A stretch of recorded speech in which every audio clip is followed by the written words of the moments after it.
Pandora 1, you can take Pandora anywhere. Cattle drives, train robberies. How in the heck fire are you gonna get a piano on a train robbery? Dumbest thing I ever heard. Says the guy who tried to bring back Arrested Settlement. Now them's fighting words. Okay, that's enough. There's too many options. It ain't right.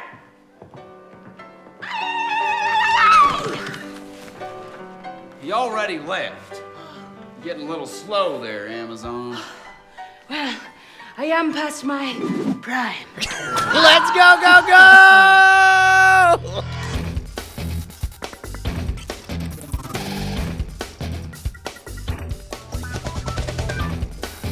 Welcome to Cordkillers, our mission to bring you the worst puns involving Amazon and also report the intel from the front lines of the cord-cutting revolution so you, my friends, have the information you need to know to watch what you want, when you want, where you want, on whatever device you want. Me?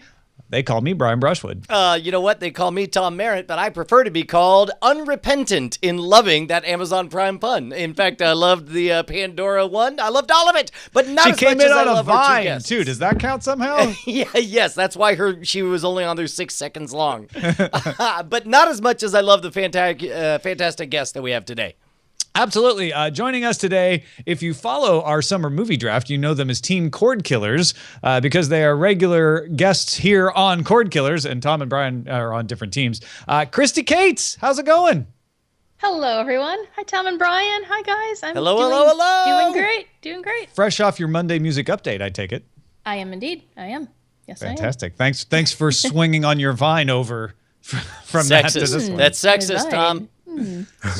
What? Okay, now we need a third party to judge this. Mulango is also with us as well. What do you make of all this?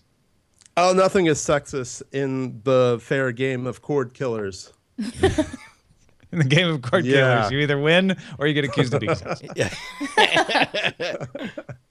We're going to talk about all kinds of stuff that came out of WWDC today, out of E3 today. Not a ton of cord-cutting information, to be honest, but a couple of cool features coming to Apple TV and a couple of cool features not coming to the Xbox. So let's start off with our primary target. Let's start off with Apple TV. So it's the Worldwide Developers Conference that Apple is conducting, which means they very much talk to developers, which means most of their announcements are about operating systems. And of course, the television operator, or tvOS, that runs Apple TV was the focus.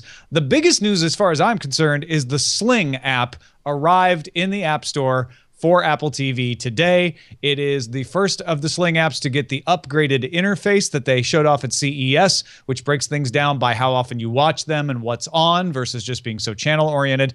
There's also a Fox Sports Go app coming to Apple TV. Molotov is coming next month. We've talked about them before on the show. They're a French company that sort of arranges things by genre and taste, not necessarily by source, so kind of similar to what Sling's trying to do.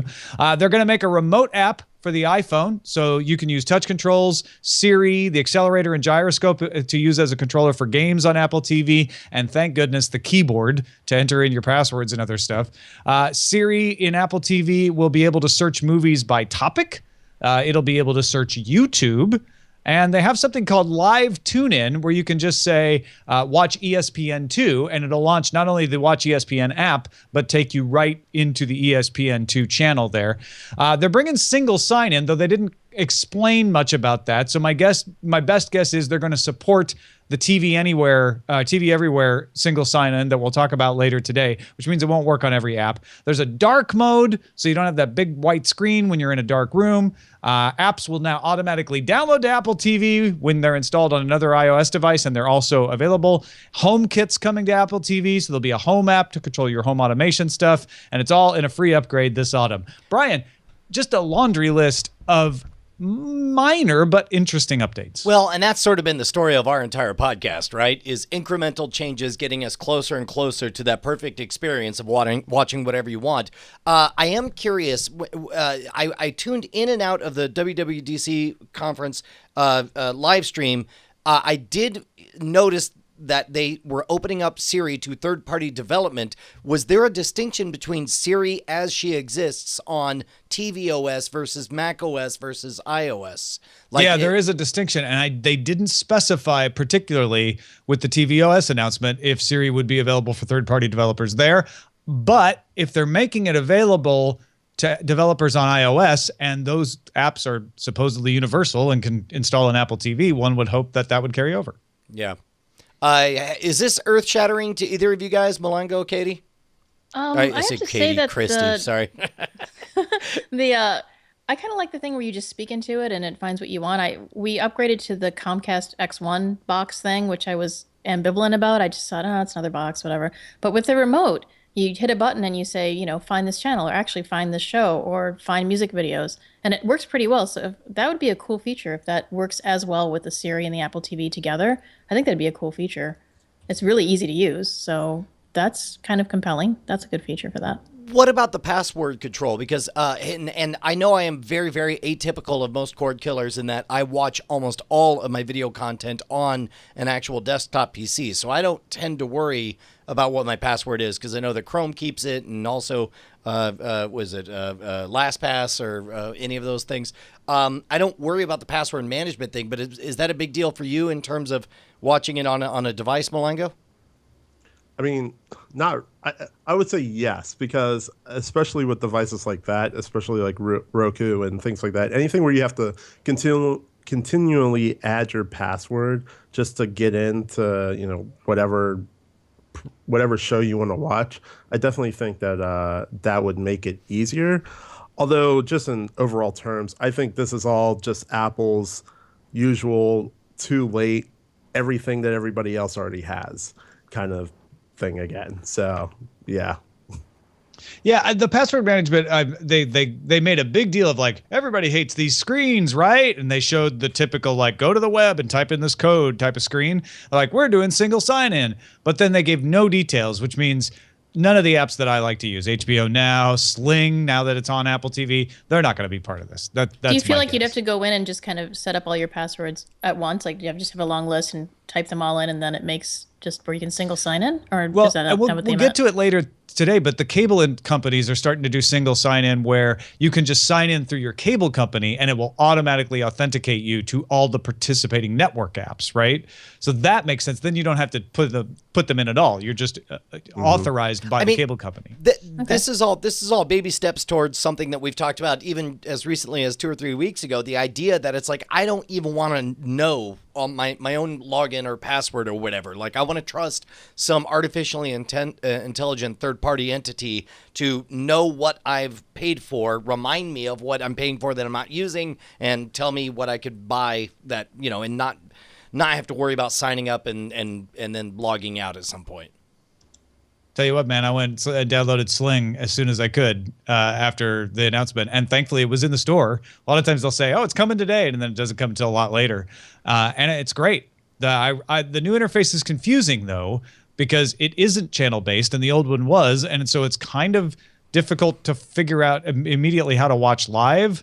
But if you abandon that habit and just say, "Well, I know what I want to watch. I want to watch Archer." You can totally find everything that you need. So, speaking specifically about Sling, I do a very non-Cordkillers thing whenever I use Sling TV, right?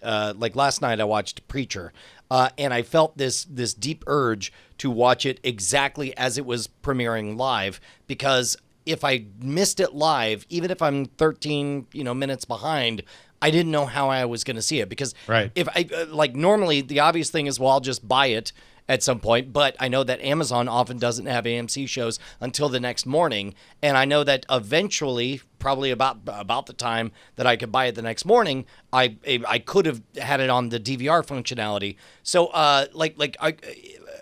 my impression is, and please correct me if I'm wrong here, Tom, is that it's every channel is different in terms of what you're able to pause of live TV, what you're able to skip commercials, what you have to watch entirely, and unfortunately, all the benefits, all the channels that are doing it right on Sling TV, I receive no benefit from, because I just assume that none of them do, because I don't want to end up making a dumb decision and being a chump. Yeah, the way to tell, the shortcut is If you can scroll to the left of the currently airing program, that means they have instant DVR functionality. So HGTV, you can just go back and watch everything from HGTV that day as if it was on a DVR. Right. But AMC, you'll notice you can never go left. You can only go right. And that's because they're telling you what's coming up, but they won't let you watch what else is there. So yeah, no, you've got it exactly right. It's all over the place. And usually it's the things like AMC shows that I would like to just jump in maybe 10 minutes after they air that I'm like, well, no, I have to sit down and watch when they air, or I have to wait till the next day when it shows up on demand. Well, and it seems like they're making maximal use out of this. This normally is the kind of thing we would talk about in spoiler in time, but I don't think I'm spoiling anything when I talk about the commercials. But there was a brief moment when directly after the opening credit sequence for Preacher, it went into the television show, and I'm looking, and suddenly David Schwimmer's in it, and they're acting out a scene. I'm like, whoa, what is this? David Schwimmer's on Preacher? And then it turns out they knew enough people were watching live, and they also knew that enough people would not be savvy enough to know that after the credit sequence, they go into commercials. So there was a brief moment they got me to watch a 15-second slice of some other AMC show that they're all like, David Schwimmer's running a restaurant coming this fall. And then I don't know. It's amazing to go back to those artifacts of what I thought was a bygone era of tricking people into not being able to distinguish between advertisement and content. But you know, stuff like Sling, for good or for ill, is bringing back those days.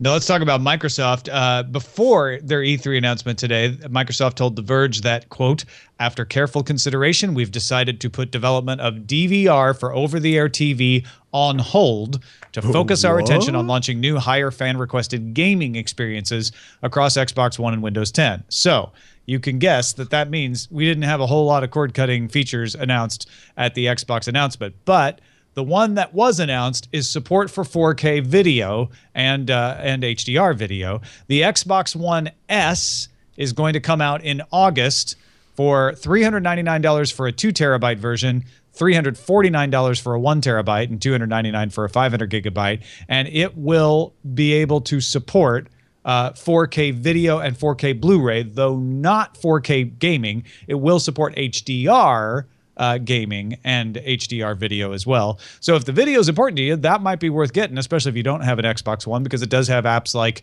well, Sling's app's pretty crappy on there, but they have HBO and Hulu and Netflix. And then coming next year, they're saying they're targeting holiday 2017, Project Scorpio, which is a amazing machine with 8 CPUs, 6 teraflops GPU. That will offer true 4K gaming, 60 hertz rendering, uncompressed pixels. All the accessories and games will be compatible across all three, Xbox One, One S, and Project Scorpio. And that's the one where, man, if you really want 4K video, you might want to wait till that comes out. I mean, I'm sorry for saying this. Number one, as a cord cutter, I am nothing but disappointed by the lack of knowledge of information that came out.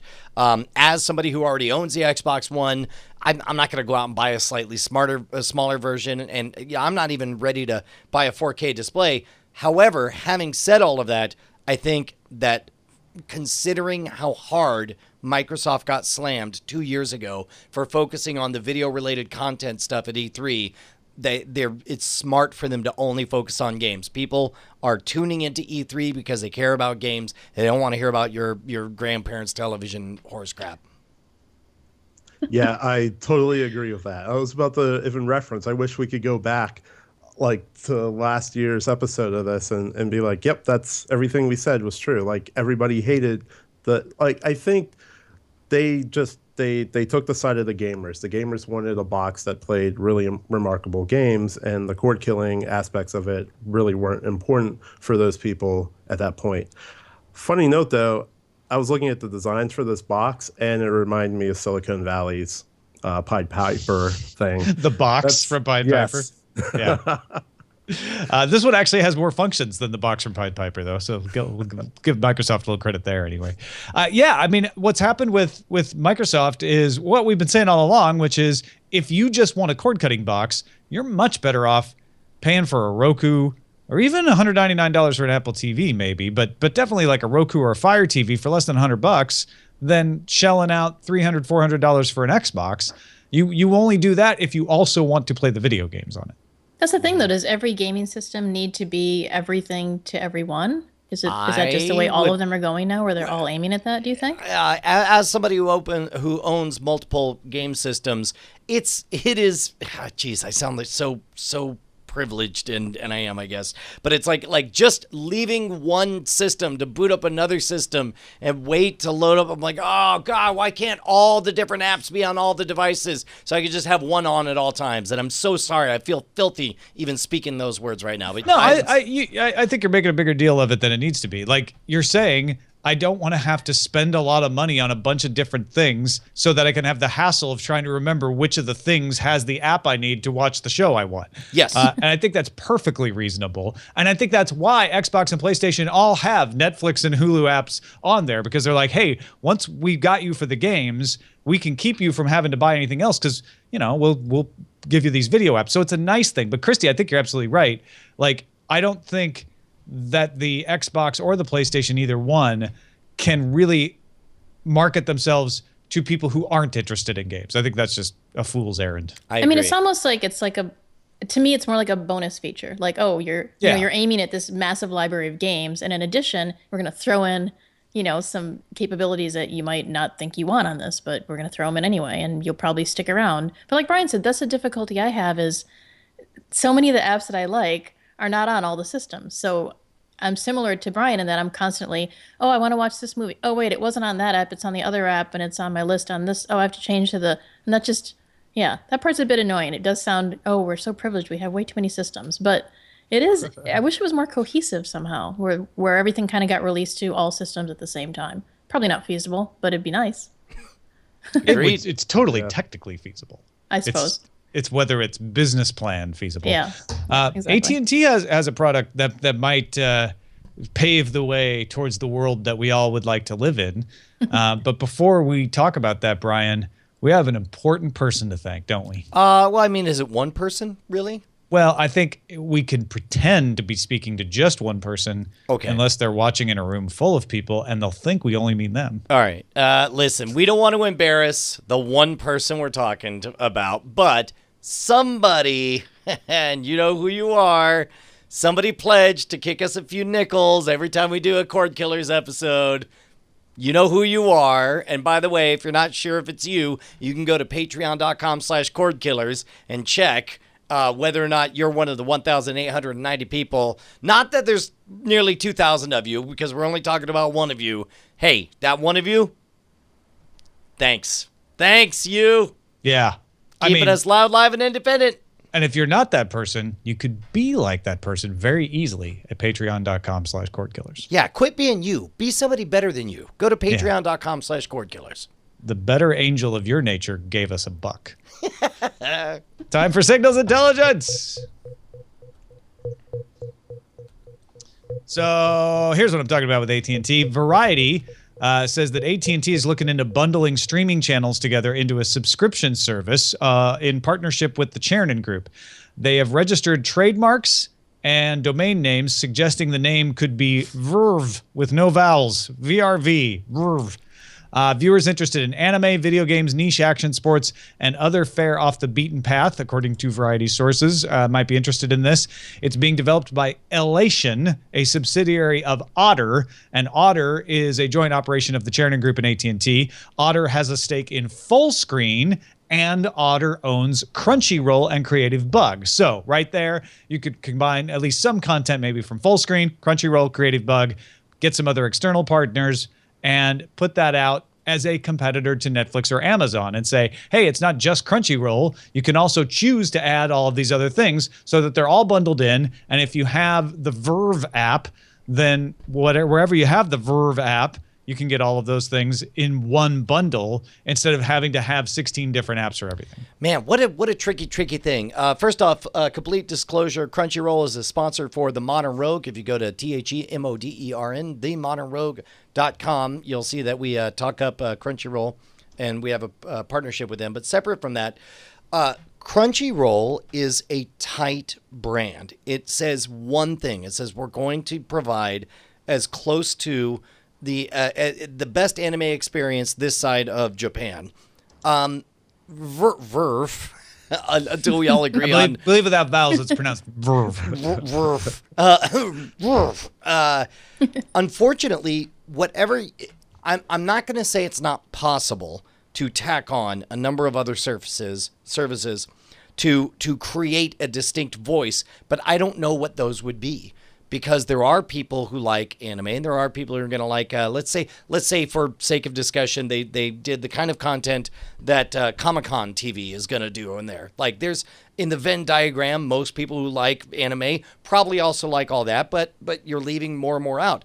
Every new thing you add just kind of is another layer onto the Venn diagram, and it gets harder and harder to point and clearly describe what it is. But if they're optional, and yet they're all in that related Venn diagram, then that makes sense to me, no? I'm not saying it doesn't. I'm just saying in terms of pitching to people, it gets more complicated because in the boardroom it makes sense. Hey, just add more and more people will come. But oftentimes what happens is your core message of whatever your brand is gets lost because, for example, this is the reason we saw Xbox One dial back, not even talking about cord cutting stuff at E3. They're But like, wait a we're gonna minute, do wait a one minute. thing. Do you think Amazon Prime's brand has been diluted by adding options for Showtime and Stars and stuff? I do actually. Okay. Yeah. Because that's a better example. Yeah. No. I agree. That's very good. The only in the case of Amazon, it makes sense to make that their play if they feel like they've captured about as much of the market as they're going to, and so now they're harvesting more of the services they can offer to their people that are already in there. But again, I mean, there's a reason I'm not a Hollywood marketer. So what's the alternative to that, though? Would it be to be very specific about the different genres that you're grouping together? Well, because if you look at a Roku thing, I mean, it's everything under the sun that you can pick. You can pick the apps and make your own menu of stuff you want to watch. So are you saying be like way more specific about what's grouped together? What I'm saying is if you're going to offer a service, have a core archon of I guess avatar of this experience that you want to represent, right? So for the modern rogue, we project this ultimate fusion of Harry Houdini, James Bond, and MacGyver. Like everything fits in there. And yes, he learned, he knows how to make drinks and also escape from whatever and hotwire cars and so on. But it all fits into a one very specific thing. If I say Verve, it's like, you're a typical Verve fan over there. It's like, I don't know what that is. And I don't know. Is that just because this is a rumor and they haven't put out a press release defining what that is? Or is it because that's a bad idea to ever do that? No. It's definitely not a bad idea to do it. What I'm saying, and you're 100% correct, we don't know. There's a million things we don't know about this. But from the pieces of the puzzle that we're hearing from these rumors, I don't know how to package that and sell it in a way that it's like, no, don't just get Crunchyroll, get Verve. Well, like that's, and hopefully they'll surprise me is all I'm saying. Mulango, do you have any idea like what target this would hit? Yeah. Are you a Verve? No, I mean, I would err on the side of wait until I see what it is. I mean, the other thing too is all of the services, all of the things that they're trying to target, I feel like I could find other places.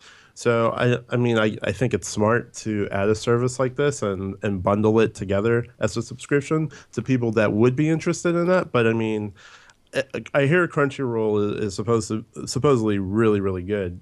Yeah, and the food is, but also the service. So. Yeah, both are together even. I think if we were fans of Crunchyroll, then we might have a better idea of what kinds of things to put in here. But the question I have is like, all right, if somebody came out and said to us, we're going to have a service where you can get Hulu and HBO Now and and 3 other apps that you have right now all in one, so that you don't have to open several different apps. You can just search across them, you get one bill.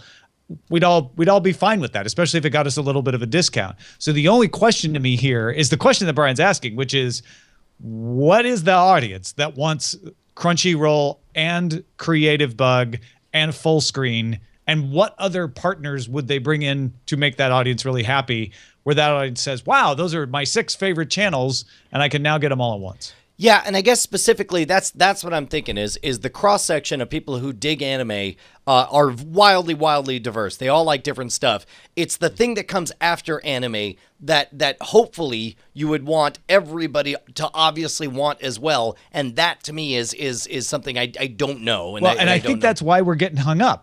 Right? Is because we're looking at Crunchyroll and that just blinds you from looking at anyone else. But I think what's so interesting about this, and to me, it doesn't matter whether this succeeds or not, is this seems to be another step down the road of cord cutting for us, which is, what Amazon's doing might be a good way to put together channels where you don't have to go into a big thing like PlayStation View or Sling, but you can still find an audience that's bigger than your one app and make things easier. So I could imagine a future where, forget whether it's this one or not, but there are, maybe a dozen bundles out there, and you're like, oh, well, yeah, I like these 3 because they have all the things that I like, and it's much cheaper and much easier to manage if I just get those. You know I think what? Netflix always is an isolated one off to the side of that.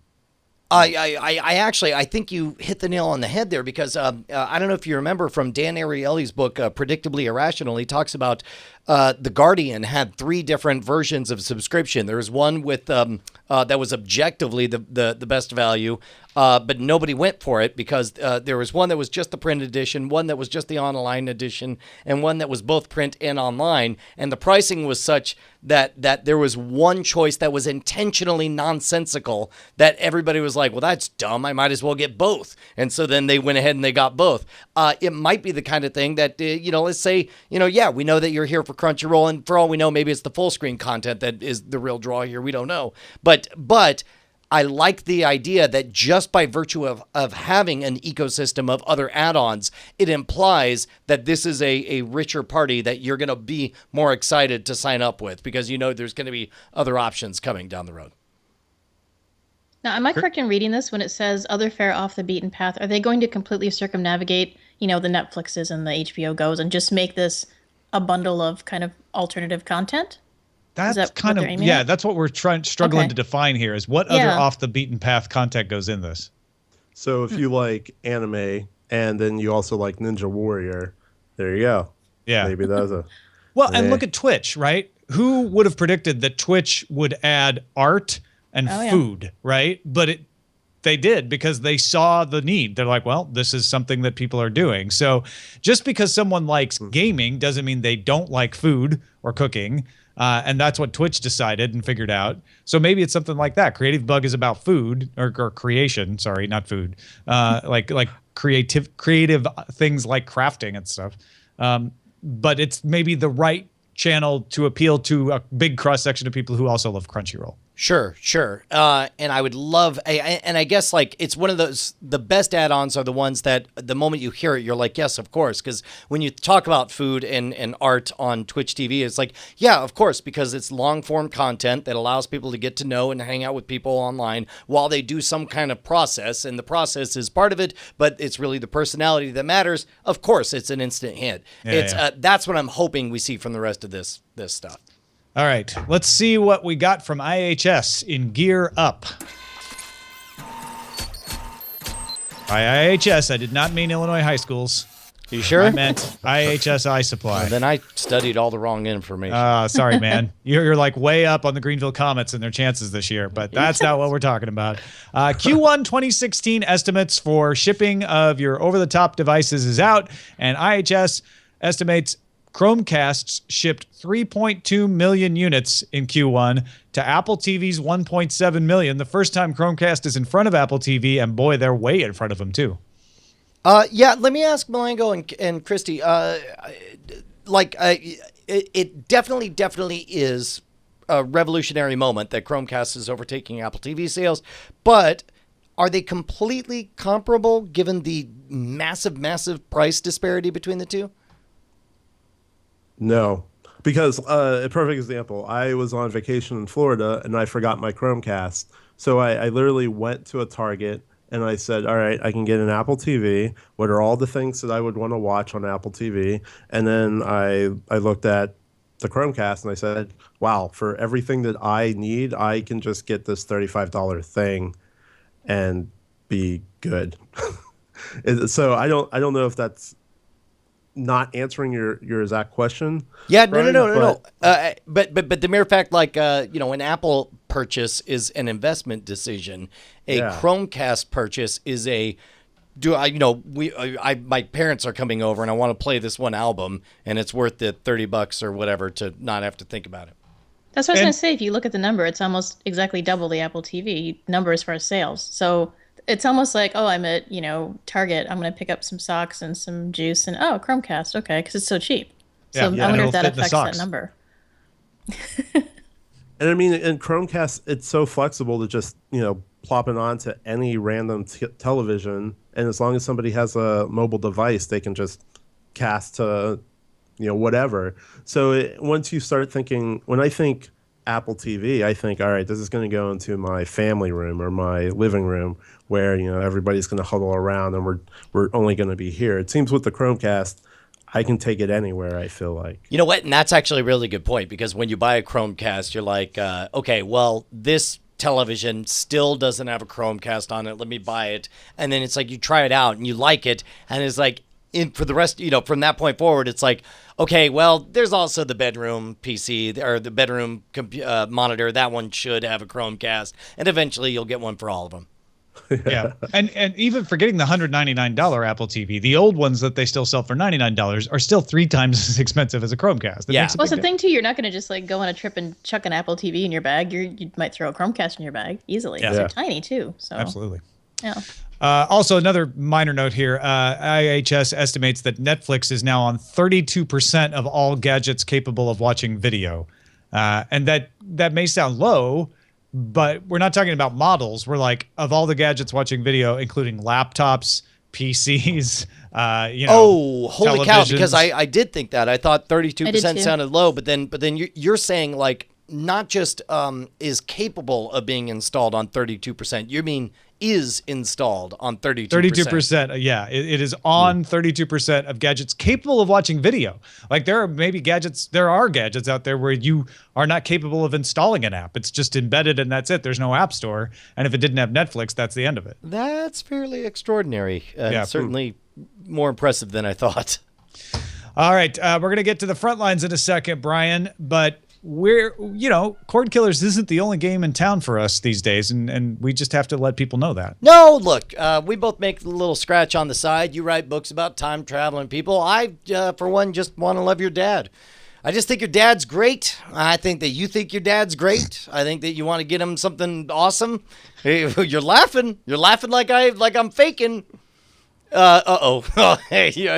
Well, my dad's dead. Okay. So that's why I'm laughing, because that's not a very appropriate response.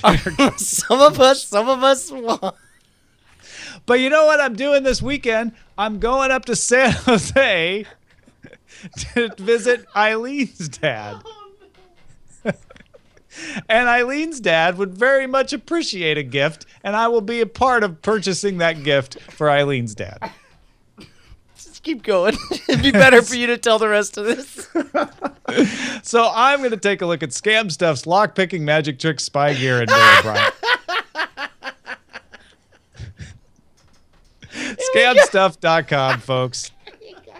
Don't feel bad. You gotta find something for somebody's day. Father's Day. If you order today, you can get it by Father's Day. Bye. It's gonna be a lovely Father's Day. I'm looking forward to it. So, front lines. Let's move on to the front lines. Front lines. Hey, within the next 6 to 12 months, that TV Everywhere that I was mentioning earlier is going to be available for Comcast, Cox, and Mediacom subscribers to authenticate based on your home Wi-Fi. So you just log in with your cable subscription, and then customers will get a single sign-on for TV network apps. Even when they're outside the home, they can log in just once on the device, and it'll log you right in to participating networks, which include all the big ones: A&E, AMC, Disney, ESPN, Fox, NBC Universal, Scripps, Turner, and Viacom. Significantly, though, not HBO. So what's the benefit to HBO not participating in this? They get to sell you HBO now. I'm curious. I guess they want to manage the customer relationship all on their own and not have the cable company mitigate that for them. Yeah, no, that makes sense. Does this make you guys want to run out and sign up for Comcast or to get this? I already have I'm Comcast. I'm and already I stuck in the don't- ecosystem of that. Yeah, I don't so. see any reason to change what I have right now. So no, not really. Fair enough.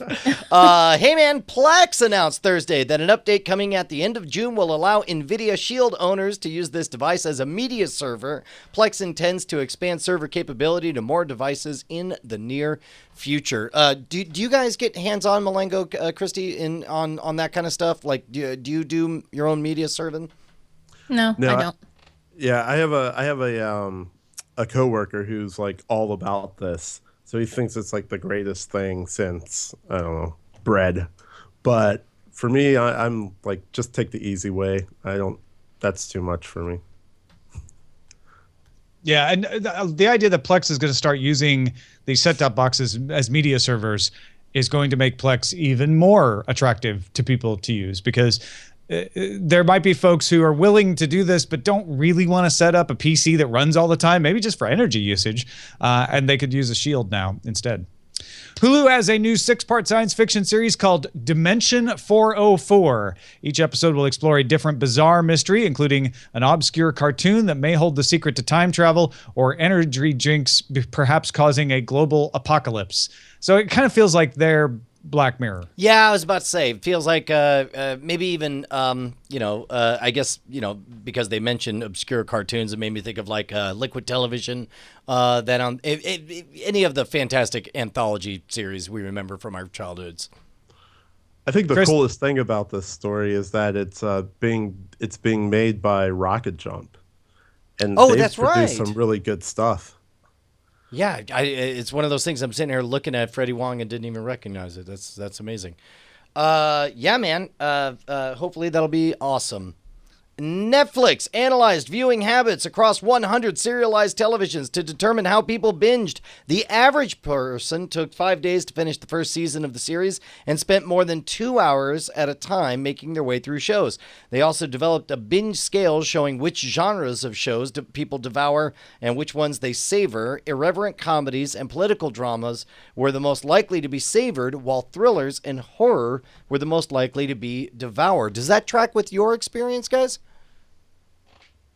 I don't know. I binge kind of in two different ways. I'll kind of have a day off and binge a ton of episodes all in a row, or I'll do the thing where there's a really long series you want to watch, and you'll watch like a couple episodes a day for a really long time to kind of stretch it out. I don't watch a lot of horror shows, so I don't really have a reference point with that. But I don't know. I think maybe it depends on the show. If it's more of a cliffhanger type show, or if it's more where more episodic, where the cliffhangers aren't as drastic, perhaps you might want to stretch it out longer.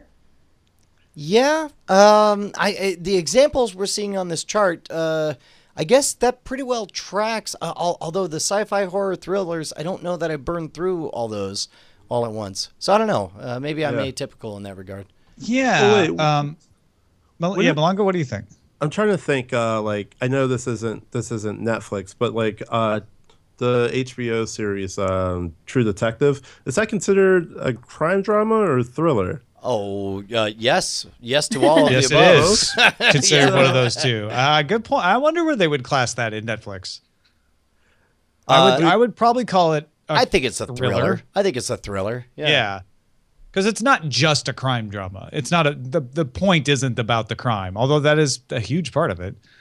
My theory on this is that thrillers and horror and sci-fi, which are the top 3 for binging, often really have compelling story arcs that you have to see the next one to find out what happens. Whereas an irreverent comedy is something where like you could stop, right? It's fun, but you can pull yourself away because it's not a cliffhanger ending every episode. Maybe shows where the episodes are more standalone, like you can just watch an episode by itself and it doesn't affect you if you don't see the next one for a week. It doesn't really matter. Yeah. Although what we find is often thriller and especially horror are so draining that we don't want to watch them as often. Whereas comedies you can binge on all day because they're easy. Yeah. Yeah. I burned through the comedies in a couple in a day. which is like, because BoJack Horseman, I killed that in a day, which is kind of sad, but still. Not as sad as BoJack's life, though. Yeah, he's sad.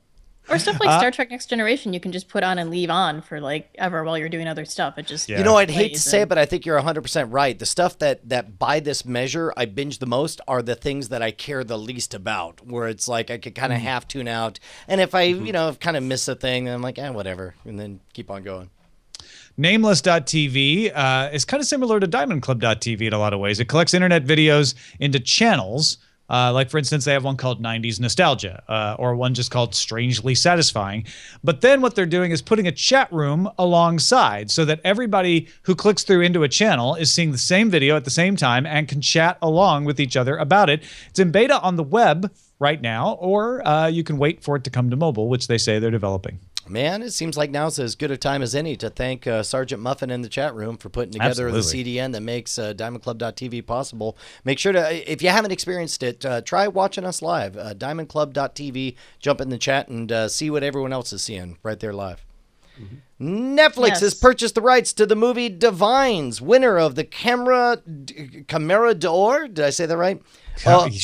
Neither one of us are going to say it right. The Camera d'Or Award. The Camera d'Or Award at this year's Cannes Film Festival. I know it's Cannes. It's a French drama about a rough teen who gets sucked into the world of drug dealers in a Paris ghetto. Divines comes to Netflix later this year in every market, but France, it won't show until 2019. Netflix also bought The Discovery, a new movie from writer-directly Charlie McDowell that's going to explore the consequences of an afterlife whose existence has been scientifically proven, coming next year. That second one sounds fascinating to me.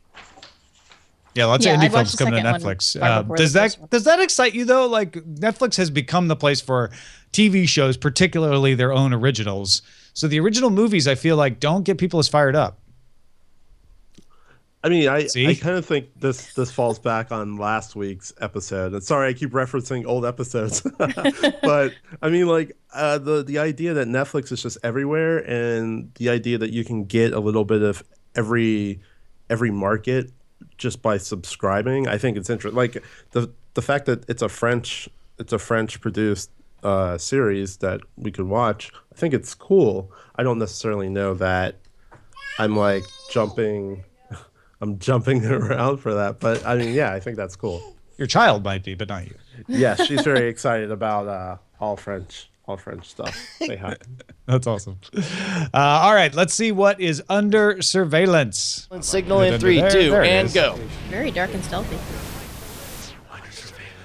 Only one thing in the trailer park today. It's like a tornado hit it. Narcos will return to Netflix on September 2nd, which means I really need to finish Narcos season 1 now. Dude, I swear, Tom, we're not going to be friends if you don't finish Narcos. It's great. It's great, great, great. Everything about it is awesome. It's very, very good. I want to finish it. It's not through lack of want. It's through lack of time. There are too many good things. Like, you can't watch all the good things anymore. Well, and sometimes the Narcos is definitely one where I'm like, I'm not in the mood to watch that right now. I do want to be in the mood to handle that because it's heavy. Or it certainly can be heavy. There's also kind of a strange levity to it as well at times. But then all of a sudden, much like Pulp Fiction, it takes a hard left turn, and all of a sudden you're dealing with corpses on your television in 4K and so on. All right. What have you guys been watching? Let's start with you, Kristi. What have you been looking at? I am one episode behind Game of Thrones, so I don't spoil me for the one that was on last night because I haven't seen it yet. I watched Pan the movie just kind of randomly on HBO, I think it was. And I actually thought it was kind of good. It was like a steampunk version of Peter Pan. Mm-hmm. I know it got panned, but I actually didn't think it was that bad. We were talking about Netflix shows, and I've actually been watching Gilmore Girls because they're having the reboot coming up this fall, so I've been catching up on episodes. And then I think we mentioned I went to see Warcraft as well last night, so that's my list. What about you, What did you think Mulango? of Warcraft, just real quick? I actually liked it. I really did. I mean, I was kind of bummed it was more of a cliffhanger than I expected at the end, but I thought it looked fantastic. I thought the characters were really well done. I know a lot of people were talking about there's a lot more backstory than was revealed in the movie. But I'm fairly new to the game. I've only been playing it since maybe 2012. So Yeah, I mean, I didn't really dig into the backstory that much. So for me, as a standalone Warcraft movie, just based on playing the game, I thought it was cool. And there were some cool actors in there that I noticed. We were talking about that earlier in chat. How Flowers from Agent of Shield plays the Queen in there, and the guy that plays Howard Stark in the Agent Carter show is in there as well. People I didn't expect to see in it. That was kind of cool. Who is also the headliner of Preacher. And, that's what I heard. Yeah. And the lady from Preacher is in it as his wife. Yeah, I heard that too. It's crazy. All this crossover. Yeah. Mulango, what have you been watching?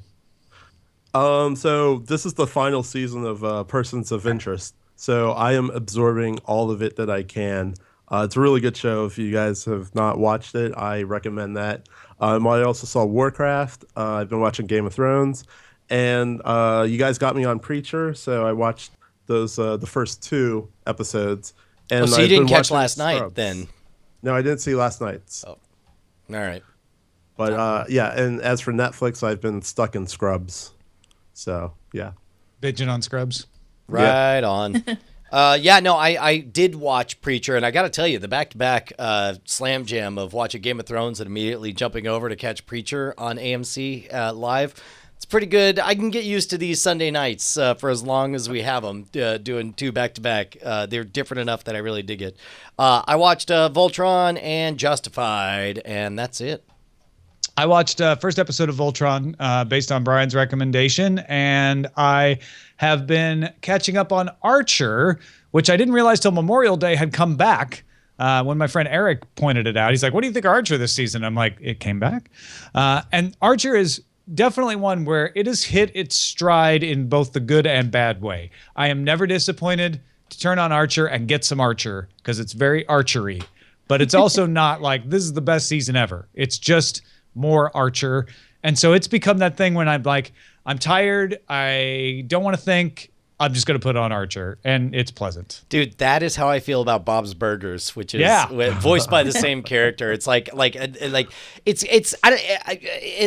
it's mint chocolate chip ice cream. It's never going to taste anything other than mint chocolate chip. But sometimes you just want some mint chocolate chip. Yeah. Exactly. Yeah. Nothing wrong with that. And also Silicon Valley I've been keeping up on, besides Game of Thrones and Preacher and all the things we've been talking about. And this episode was probably a little bit of a lower quality one compared to the rest of the season, but mostly I feel like this season it's been hitting it on all cylinders. And if you know anything about tech, I think you'll find something to enjoy. Is it or at least be paranoid about. Is it worth me trying to just pick up this season of Silicon Valley, or I mean, yeah. Okay, all right.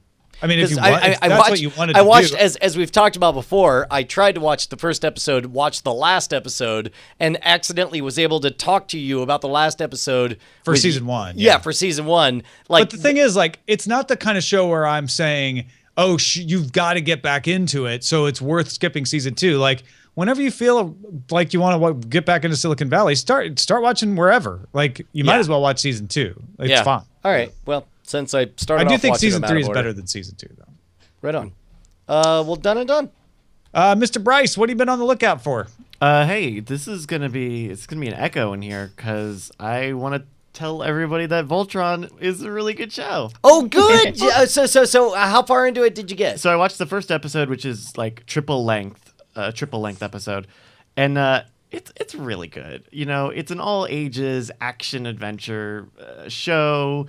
I don't know how much it apes the original Voltron. Maybe if you guys know anything about that. To be honest, like whatever I have, I've left in the dustbin of my imagination from third through fifth grades. But it's, you know, it follows these 3 young kids who are like in space fighter pilot training who sneak out and find aliens, and there's their rival and this lost crew member from this other space mission, and they stumble upon one of the lions that makes up Voltron and find themselves at an alien planet and get the crew back together for the first time.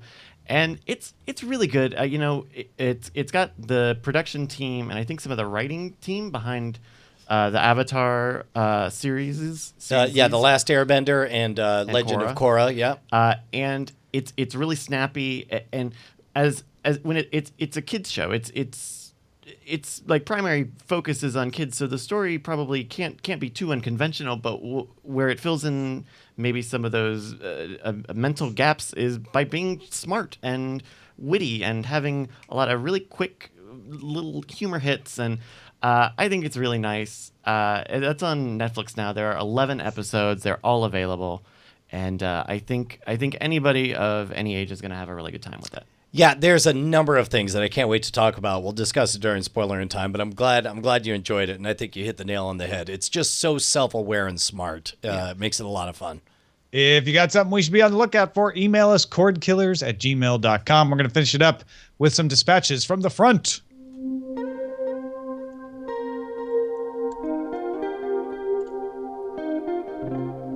These are emails from you. And if you have something to say, email us cordkillers@gmail.com. Alan Char wrote in and said, here's a Venn diagram about Marvel movie rights. If you want to check it out, we've got a link to it in the show notes at cordkillers.com. But it essentially just chops everything up for you in a Venn diagram so you can keep track of who's owning what. Yeah, he actually sent us a couple of emails, including an updated one, because nowadays, whereas Spider-Man was off in his own little bubble by himself, now it's overlapped with the Marvel Studios stuff, and I didn't even know about the Namor stuff coming up down the road, but I don't pay attention to a lot of... I feel like I read Marvel got Namor back, so there may be some updating needed to that as well. Interesting. Yeah, no, and very, very cool stuff. Strange, wonderful times. Scott writes us saying, I was listening to your discussion about Apple and Amazon. I'm an Android fanboy, and I won't buy anything on Amazon Prime Video until I have a Prime Video app for Android tablets, or they implement Google Cast support. If the 30% cut to Apple is what's keeping Amazon from creating an Apple TV app, what could possibly be the reason to keep Prime Video off Android? I have a feeling it's the inflexibility of Amazon at this point. Is there something I'm missing? And I think there was, right, Tom? Well, yeah, and this he may be saying this is why I'm waiting for an actual Android app, but you can install the Amazon App Store on Android, turn off the don't install from unknown sources option in the tablet security menu, launch the App Store, and get the Amazon Video app out of that App Store. So it's not like it's not there, but you got to jump through a hoop for it. At the same point, I guess they just don't want to share any revenue with Google either. And so that's why they make you go through the Amazon App Store, because then you're independent. Yeah, it makes sense. Finally, Bill near Athens, Georgia says, what about the possibility of Apple buying Hulu? I would say that Hulu qualifies as a service such as Netflix. That was the rumor we heard about last week. Netflix has been up for sale in the past. It has... I don't remember Netflix ever being up for sale, so I'm not sure. No, but certainly Hulu has been up for sale in the past. Maybe it's a typo, and he means Hulu has been up for sale in the past, because yes, it has a couple of times. Apple might see Hulu's messy business model as an opportunity that they can fix, rebrand as Apple, and get a lot more out of it than Hulu would currently cost. The acquisition might also give Apple some expertise as to how to run a video streaming service. Buying Hulu may even improve their business relationships with movie and television producers. Do you think Apple might acquire Hulu?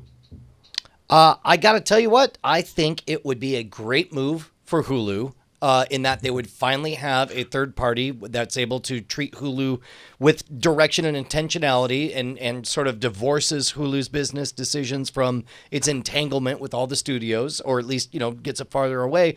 And I think it would make sense for Apple. If what they want to do is truly have an Apple TV experience, I think that's a fast way to get there. What about you guys? Well, Ango's shaking his head no.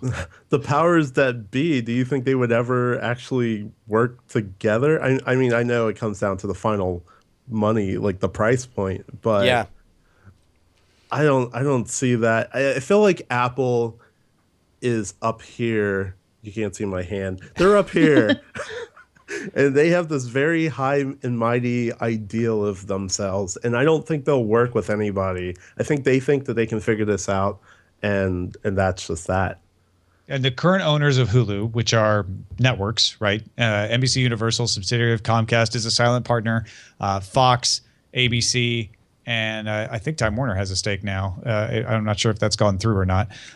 They all, in the past, when they were trying to sell Hulu, couldn't get a deal done because they wouldn't guarantee all the relationships that exist that make Hulu what it is. And that is the thing that would kill a deal with Apple immediately. Right. Apple would want to buy Hulu and have ironclad guarantees that all of that existing content is going to stay there forever. And if Hulu couldn't give that to anybody else, they certainly weren't going to give it to Apple, which they're resisting getting too much control to begin with. Yeah. Wow. Joy killer. Thanks, Tom. Sorry, Bill. But that's probably why it hasn't happened. Otherwise, Bill makes perfect sense. Like, yeah, Hulu has some technology. They could get it for a cheaper price, and all of that sort of thing. So, well, that is it for this episode of the Cordkillers. Mulango, where can people find more of what you're doing? Just follow me on Twitter. I will be doing more stuff, but I've been posting the new podcasts I've been working on there, and keep following me there. I hope to contribute hopefully to you guys for the Cordkillers after show stuff with the movie draft related, but that's all stuff excellent. I'm planning to do. So where should they follow you on Twitter? I actually changed it. It's just my name, Mulango AE. So that's MULANGO. It's like mango with a UL and an AE at the end. Got it. There you go. Larry, we need to talk to you about your spelling algorithm, I think. Dude, thank you so much for joining us. Kristi Cates, where can people find more of what you're doing? I have everything. All my links are at kristicates.com. And I'm very, very frequently on Twitter, which is the same. It's Kristi Cates, KristiKates. I'm hosting Monday Music News here on diamondclub.tv every Monday at 6 p.m. So hopefully you guys can join me for that. And I'm doing some music shows coming up in July with my own original music and some covers. So that's what I've been up to. What part of the country are you in? You're up in New York? Yep. Okay. All right. Next time I get out there, I want to see you live. Oh, awesome. 6 p.m. Eastern. Monday Music News is our lead-in on diamondclub.tv. Our website is cordkillers.com. Our email address, send us an email, cordkillers@gmail.com. We're live on diamondclub.tv Mondays at 7 p.m. Eastern, 4 p.m. Pacific. We'll kill your cords next time. Hey guys, Tom and Brian here. We just wanted to say thank you to all of our $5 patrons who keep us loud, live, and independent. You guys make Cordkillers the production that it is. Your name appears in the video credits and appears in our hearts. And if you'd like to become one of them or see who they are, you can go to patreon.com/cordkillers. You'll need to do more than just go there, though. You'll have to sign up and, pledge an amount. But unless you just want to see who they are. Well, I mean, you could gawk. That's a little creepy, isn't it? If you want to be a gawker, let's go. It's up to you. Diamond Club hopes you have enjoyed this program.